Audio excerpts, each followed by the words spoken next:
Hello everyone, welcome to my channel excel in English. আজকের ভিডিওতে আমরা দ্য মডেল মিলিয়নিয়ার শর্ট স্টোরিটি revise করে নেব এর থেকে মোস্ট ইম্পর্টেন্ট 50 কোয়েশ্চেন আনসার্স এর মাধ্যমে। এই কুইক রিভিশনটা একবার দেখে নিলে তোমাদের এমসিকিউ আনসার করতে কোনো অসুবিধাই হবে না। So let's begin. প্রথমেই আসি অথর অ্যান্ড ওপেনিং ফিলসফিতে। First question, who wrote the short story the model millionaire? এই গল্পটি কে লিখেছেন? উত্তর হলো অস্কার ওয়াইল্ড। তিনি ছিলেন একজন আইরিশ কবি এবং নাট্যকার। According to the opening of the story, who has the privilege of romance? গল্পের শুরুর কথা অনুযায়ী রোম্যান্স বা প্রেম ভালোবাসা করার অধিকার কাদের আছে? উত্তর হলো দ্য রিচ, মানে ধনীদের। এই প্রশ্নটাই দেখো অন্যভাবে আসতে পারে। What is considered the privilege of the rich? মানে ধনীদের অধিকার বলে কোনটিকে মনে করা হয়? উত্তর হলো romance. Next, what should the poor focus on? গরিবদের তাহলে কিসে মন দেওয়া উচিত? উত্তর হচ্ছে বিইং প্র্যাকটিক্যাল অ্যান্ড প্রোজেইক, মানে বাস্তববাদী ও সাধারণ হওয়াতে। What is said to be better than being fascinating? দেখতে খুব আকর্ষণীয় হওয়ার চেয়েও কোনটি বেশি ভালো? Having a permanent income, মানে জীবনে একটা ফিক্সড পার্মানেন্ট বা স্থায়ী উপার্জন থাকাটাই হলো আকর্ষণীয় হওয়ার চাইতে বেশি ভালো। এখান থেকে আমাদের শেষ প্রশ্ন, who is the central character of the story? এই নামটা অবশ্যই মনে রাখবে। গল্পের প্রধান চরিত্র হচ্ছে হিউই আরস্কিন। এবার আমরা ভালো করে জেনে নেব আমাদের হিরো হিউইর ব্যাপারে। প্রথম প্রশ্ন, how is Huey Erskine physically described by the author? অর্থাৎ লেখক হিউইর চেহারার কেমন বর্ণনা দিয়েছেন? লেখক বলছেন he was wonderfully good looking, অসম্ভব সুদর্শন, ক্রিস্প ব্রাউন হেয়ার, তার চুল ছিল কোঁকড়ানো বাদামি রঙের, ক্লিয়ার কাট প্রোফাইল, মুখের গঠন ছিল একদম নিখুঁত, অ্যান্ড গ্রে আইজ, আর তার চোখগুলি ছিল ধূসর রঙের। What was Huey's major limitation or drawback in life? এত সুন্দর দেখতে হলেও হিউইর জীবনে সবচেয়ে বড় খামতি বা সমস্যা কি ছিল? সমস্যা ছিল he was incapable of earning money and had no fixed profession, মানে সে কোনো অর্থ উপার্জন করতে পারত না এবং তার কোনো স্থায়ী পেশা ছিল না। এবারের প্রশ্নটা কিন্তু খুব important. What did Huey inherit from his father? মানে হিউই তার বাবার কাছ থেকে উত্তরাধিকার সূত্রে কি পেয়েছিল? মনে রাখবে, হিউই তার বাবার কাছ থেকে দুটি জিনিস পেয়েছিল। একটি ক্যাভালরি সোড, মানে অশ্বারোহী সৈন্যের তলোয়ার, and a 15 volume history of the peninsular war, 15 খণ্ডের একটি বইয়ের সেট। এরপর হলো এগুলি কোনটা সে কোথায় রেখেছিল? Where did Huey hang the cavalry sword? বাবার কাছ থেকে পাওয়া তলোয়ারটা হিউই কোথায় টাঙিয়ে রেখেছিল? Over his looking glass, মানে তার আয়নার ওপরে। Where did Huey keep the 15 volume set of the history of the peninsular war? আর ওই 15 খণ্ডের বইগুলো সে কোথায় রেখেছিল? On a shelf between Ruff's Guide and Baylis Magazine. সে এই বইয়ের সেটগুলি একটি শেলফ বা তাকে রেখেছিল রাফস গাইড অ্যান্ড বেইলেস ম্যাগাজিন নামের দুটি বইয়ের মাঝে। How much money did Huey receive annually from his old aunt?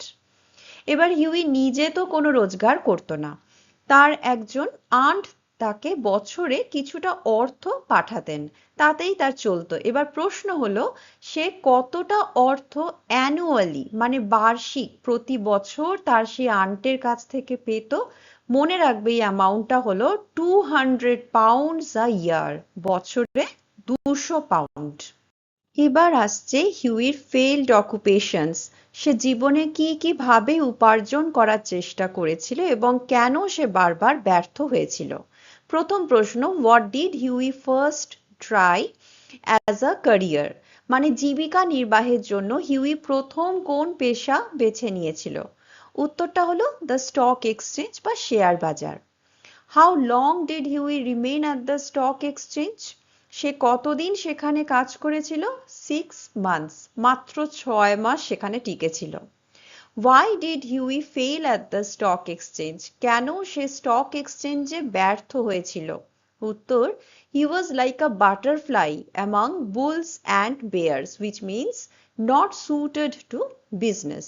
এখানে বাটারফ্লাই বলতে হিউইর নরম কোমল কেয়ারফ্রি স্বভাবটাকে বোঝানো হয়েছে, আর বুলস অ্যান্ড বেয়ার্স বলতে স্টক এক্সচেঞ্জের ওই বিজি অ্যাগ্রেসিভ ট্রেডার্সদেরকে বোঝানো হয়েছে। মানে হিউইর স্বভাব ওই স্টক এক্সচেঞ্জের কঠিন ও প্রতিযোগিতামূলক পরিবেশের সঙ্গে একদম মানানসই ছিল না। What business did Huey try after leaving the stock exchange? Stock exchange ছেড়ে দেওয়ার পর হিউই কিসের ব্যবসা করার চেষ্টা করে? উত্তর হলো টি ট্রেডিং, চায়ের ব্যবসা। What did Huey try to sell after the tea business? চা ব্যবসাতেও তার মন টেকে না, সে এরপর কি বিক্রি করার চেষ্টা করেছিল? উত্তর হলো ড্রাই শেরি, মানে এক বিশেষ ধরনের মদ। What happened to all of Huey's business ventures? হিউইর এই সমস্ত ব্যবসার শেষ পরিণতি কি হয়েছিল? উত্তরটা খুবই করুণ, দে ফেলড। তার সবকটি ব্যবসায়িক প্রচেষ্টা পুরোপুরি ব্যর্থ হয়েছিল। প্রফেশনাল লাইফ ছেড়ে এবার হিউইর লাভ লাইফ কেমন ছিল দেখা যাক।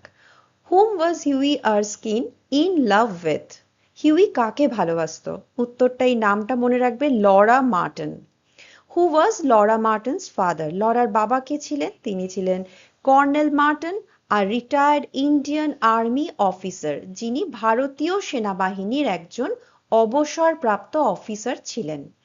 Where did the Martins live? এই মার্টন পরিবার কোথায় থাকতো? উত্তরটা হলো Holland Park. What condition did Colonel Martin set for Huey's marriage to Laura? এই প্রশ্নটা কিন্তু খুব ইম্পর্ট্যান্ট। লরার সাথে বিয়ের জন্য কর্নেল মার্টন হিউইকে কি শর্ত দিয়েছিলেন? শর্ত ছিল Huey must have 10,000 pounds of his own, মানে হিউইর নিজের কাছে 10,000 পাউন্ড থাকতে হবেই। How did Colonel Martin feel about Huey despite his financial condition? হিউইর টাকা না থাকলেও লরার বাবা হিউইকে ব্যক্তিগতভাবে কেমন চোখে দেখতেন? উত্তরটা হলো he was very fond of Huey. তিনি হিউইকে খুবই পছন্দ করতেন, তবে তিনি হিউইর ফাইন্যান্সিয়াল সিকিউরিটির বিষয়টিকেও বেশি গুরুত্ব দিয়েছিলেন, কারণ শুধু ভালোবাসার ভালো দেখতে হলেই তো সংসার চলে না। Why was Huey unhappy when he visited Laura? অর্থাৎ লরার সঙ্গে দেখা করতে গেলে হিউই কেন মন খারাপ করে থাকতো? Answer, he could not marry her because he did not have 10,000 pounds, কারণ সে জানতো যে তার কাছে 10,000 পাউন্ড নেই, তাই সে লরাকে বিয়েও করতে পারছে না। এবার আমরা চলে এসেছি গল্পের ভীষণ ইন্টারেস্টিং একটা অংশে, the studio and the beggar model. Who was Alan Trevor? Alan Trevor কে ছিল? সে ছিল হিউইর খুব ভালো বন্ধু এবং একজন পেশাদার চিত্রশিল্পী। So the answer will be Huey's great friend and a painter. How did Alan Trevor look? তাকে দেখতে কেমন ছিল? তার ছিল ফ্রেকেলড ফেস, মানে মুখে ছোট ছোট বাদামি দাগ ছিল, অ্যান্ড আ রেড র্যাগেড বেয়ার্ড, অর্থাৎ লালচে ও অগোছালো দাড়ি। Why did Alan Trevor like Huey? Alan Trevor হিউইকে কেন পছন্দ করত?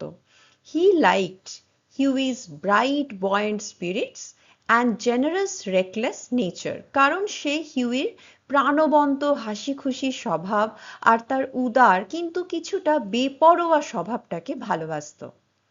What was Alan Trevor painting when Huey visited him? মানে হিউই যখন অ্যালান ট্রেভারের কাছে গিয়েছিল তখন ট্রেভার কি আঁকছিল? A life size picture of a beggar. সে আঁকছিল একটি ভিক্ষুকের পূর্ণ অবয়ব একটি ছবি। How was the beggar dressed? অর্থাৎ ভিখারিটি কি ধরনের পোশাক পরেছিল? হি ওর ট্যাটার্ড ক্লোথস। সে পরেছিল ছেঁড়া ফাটা জামা কাপড়, প্যাচেড বুটস মানে তালি দেওয়া জুতো, and carried a battered hat, আর তার হাতে ছিল একটা দুমড়ে মুচড়ে যাওয়া টুপি। How much did Alan Trevor earn for his pictures? Alan Trevor তার একটা আঁকা ছবির জন্য কত টাকা বা ফি পেত? উত্তরটা হলো 2000 guineas. How much did the artist's model receive per hour? আর যারা এভাবে কোনো আর্টিস্টের মডেল হিসাবে ঘন্টার পর ঘন্টা দাঁড়িয়ে থাকতো তারা ঘন্টায় কত টাকা পারিশ্রমিক পেত? Only 1 shilling an hour. Why did Alan Trevor step outside his studio during Huey's visit? যখন হিউই স্টুডিওতে ছিল তখন অ্যালান হঠাৎ ঘর ছেড়ে বাইরে গিয়েছিল কেন? উত্তরটা হলো to speak to a frame maker who had arrived, মানে একজন ফ্রেম মেকার বা ছবি বাঁধাইওয়ালার সাথে কথা বলতে। Next, what did Huey give the বেগার? অর্থাৎ হিউই ভিখারিটিকে কি দিয়েছিল? আ সভারেন, যা হলো একটি ব্রিটিশ সোনার মুদ্রা। What did Huey have to give up after giving away the sovereign? সভারেনটি দিয়ে দেওয়ার পরে হিউইকে কি কি ত্যাগ করতে হয়েছিল? He had to give up traveling in hansom cabs for a fortnight. তাকে হ্যান্ডসাম ক্যাবস বা ঘোড়ায় টানা গাড়িতে যাতায়াত বন্ধ রেখে হেঁটে চলতে হয়েছিল কতদিনের জন্য? ফর আ ফোর্টনাইট, মানে টানা এক পক্ষ বা 15 দিন। How did the old beggar react when Huey gave him the sovereign? যখন হিউই তাকে সভারেনটি দিল তখন সেই বৃদ্ধ ভিখারিটি কিভাবে প্রতিক্রিয়া দেখিয়েছিল? He smiled faintly, সে মৃদু হেসেছিল, and murmured his thanks, আর বিড়বিড় করে ধন্যবাদ জানিয়েছিল। How did Laura react when Huey told her about the sovereign? Laura কিভাবে প্রতিক্রিয়া দেখিয়েছিল যখন হিউই তাকে বলেছিল যে সে একটি ভিক্ষুককে একটি সভারেন দিয়ে এসেছে? She gave him a charming scolding. Laura তাকে স্নেহের সঙ্গে একটু বকেছিল for his extravagance, তারই অতিরিক্ত অপরিণামদর্শী খরচের জন্য। নেক্সট হলো দ্য গ্রেট রেভেলেশন, যেখানে অনেক সত্য উদ্ঘাটন হচ্ছে। কি কি হচ্ছে দেখে নেওয়া যাক। Where did Huey meet Alan Trevor later that evening? সেই দিন সন্ধ্যায় হিউই কোথায় অ্যালান ট্রেভারের সঙ্গে দেখা করেছিল? At the Palette Club. Alan Trevor laughed at Huey because the beggar was actually a... Alan Trevor হিউইকে নিয়ে হাসছিল কারণ হিউই যাকে ভিখারি ভেবেছিল সে আসলে ছিল একজন মিলিয়নেয়ার, মানে বিশাল ধনী ব্যক্তি, কোটিপতি। Who was the beggar actually? সেই ভিখারিটি আসলে কে ছিল? তার আসল নাম কি ছিল? নামটা অবশ্যই মনে রাখবে, Baron Hausberg. Why was Baron Hausberg dressed as a beggar? Baron Hausberg ভিখারির পোশাক পরেছিল কেন? He was posing as a beggar for Alan Trevor's painting, কারণ সে অ্যালান ট্রেভারের ছবির জন্য ভিখারির মতন সেজে পোজ দিয়ে দাঁড়িয়েছিল। What did Alan Trevor tell Baron Hausberg about Huey? Alan Trevor এই ব্যারন হাউসবার্গকে হিউই সম্পর্কে কি বলেছিল? He told him about Huey's financial condition, his love for Laura, and the Colonel's 10,000 pound condition.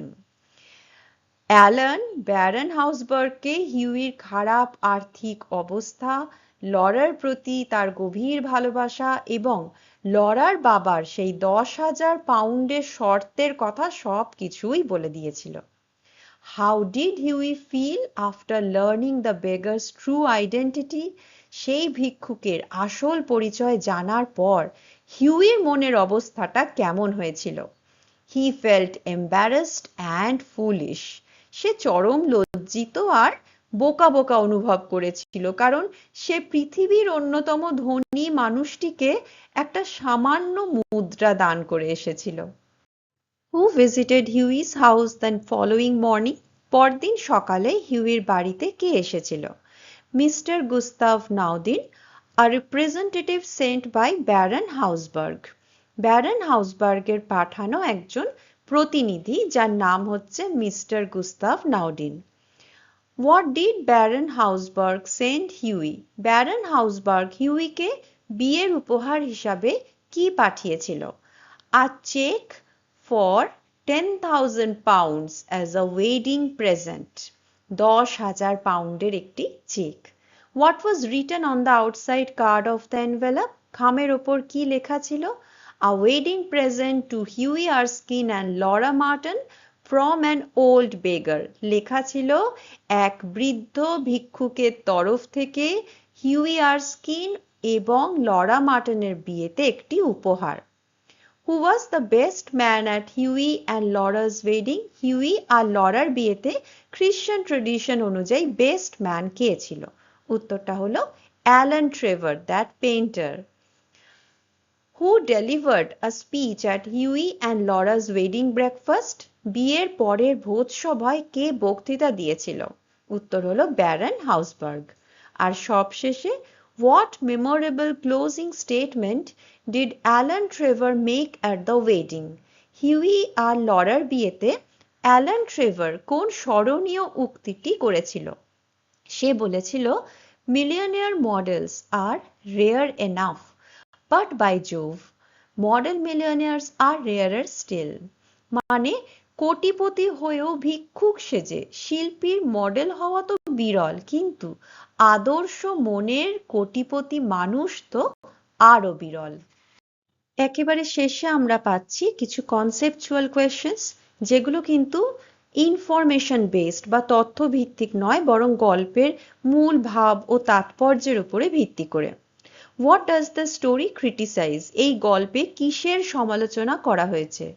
Social values and the perception of wealth. এই গল্পে সমাজের কিছু ভুল ধারণার সমালোচনা করা হয়েছে, বিশেষ করে মানুষ কিভাবে শুধু টাকা পয়সা দেখে একজনকে বিচার করে সেই মানসিকতাটাকেই প্রশ্ন করা হয়েছে।